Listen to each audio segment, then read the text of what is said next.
Today I'd like to speak to you about how to produce a beautiful tone on the classical guitar. And in order to do that, we need nails.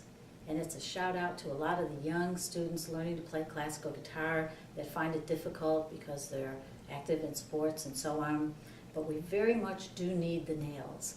Compare it to the function that the nails are for us is exactly like what the bow is for any of the stringed instruments, violin, cello, viola.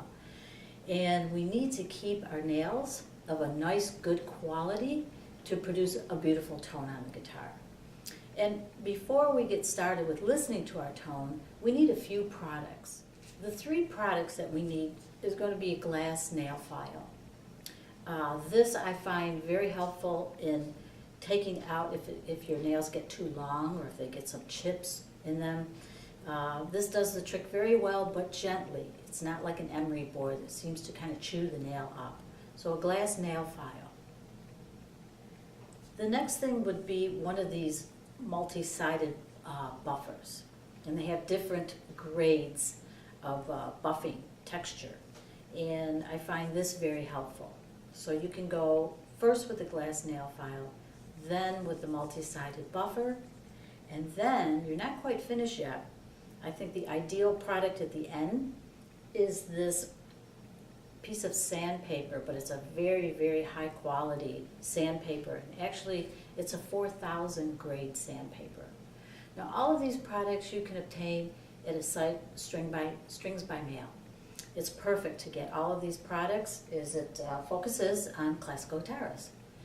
So also, the thing that you want to do when shaping your nails is get rid of the corners and try to angle it from the lowest point left and angling it towards the right. So you're getting a little glide to that, little angle in that direction. I find that is going to produce the very best tone quality. Now, before I begin and show you a little bit on the guitar, I want to show you, kind of demonstrate the best way that I think is a good example. And that when you have nails, you get a very clear, a very direct sound. When you don't have nails, you get a very muffled, muted sound. And I compare it to this. As I'm speaking to you, it's clear. If I was to put my hand over my mouth, you can still hear me, but you hear me in a less favorable way. It's more muted. So when we have no nails, we get a fleshy, thumpy sound. When we have nails, we get a very clear sound. Now, I spoke to you about the angle of the nails. If you were to keep your nails square and without any angle to it, you would be apt to producing a bit more of this type of sound.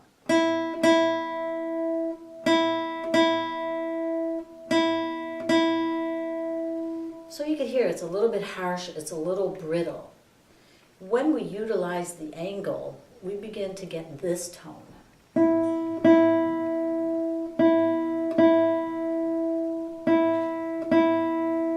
And you can hear that that tone is much more rounded and focused and just naturally very beautiful. So I like to just stick to a one-point focus thing in my practice, and I like to set a timer for the duration of about 10 minutes. Actually, you think, what can you accomplish in 10 minutes? But you can accomplish quite a bit. So once I was happy that all of those, each of those strokes with each nail, I, M, and A, each finger, gave me a good tone, then I would stay simple.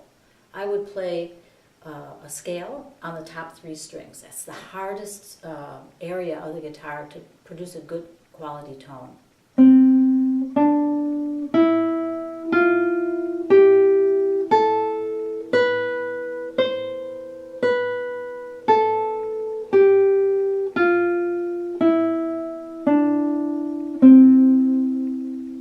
So after listening to that, I'm quite happy with the way I and M are coming out. The next step would be, let's do that same scale with M and A.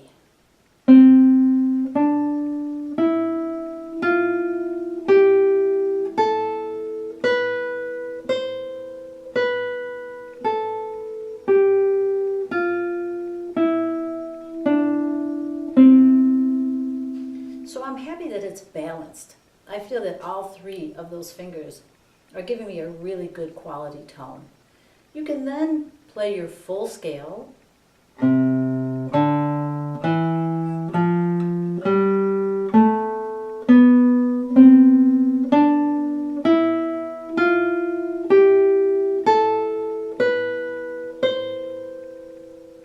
And evaluate if you felt one finger was not giving you the same quality of tone. Before you know it, the 10 minutes is up. And what you've done is you've focused for that full duration, gave your total concentration on that, opened up your ears to really listening for it, you're warmed up, your brain is engaged, and then you can go off, play whatever piece of music you have up on your music stand, and listen to see if that filters into what you're doing. Be very patient with it. The idea with these little tips of the day is basically keep to that 1 point learning process.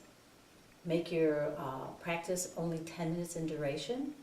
Have fun while doing it, enjoy the process, and sit back and watch the results happen, because they definitely will happen. So have fun. I hope you enjoy this, and I hope you get great results on a beautiful tone for the classical guitar.